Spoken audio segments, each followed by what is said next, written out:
اسماعیل بن ابراہیم ابن الیہ نے ایوب سے، انہوں نے محمد بن سیرین سے، انہوں نے حضرت انس رضی اللہ تعالیٰ عنہ سے روایت کی، کہا رسول اللہ صلی اللہ علیہ وسلم نے قربانی کے دن فرمایا، جس شخص نے نماز سے پہلے قربانی کر لی ہے وہ پھر اسے کرے۔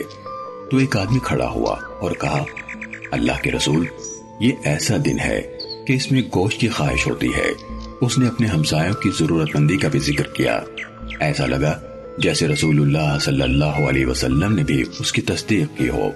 اس نے مزید کہا، اور میرے پاس ایک سالہ بکری ہے، وہ مجھے گوشت والی 2 بکریوں سے زیادہ پسند ہے، کیا میں اسے ذبح کر دوں؟ کہا، آپ نے اسے اس کی اجازت دے دی۔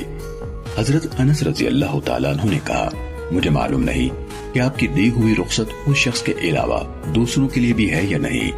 پھر کہا، رسول اللہ صلی اللہ علیہ وسلم نے 2 مینڈھوں کا رخ کیا اور ان کو ذبح فرمایا۔ لوگ کھڑے ہو کر بکریوں کے ایک چھوٹے سے ریوڑ کی طرف متوجہ ہوئے اور اس کو آپس میں تقسیم کر لیا، یا کہا اس کے حصے کر لیے۔ صحیح مسلم حدیث نمبر 5079۔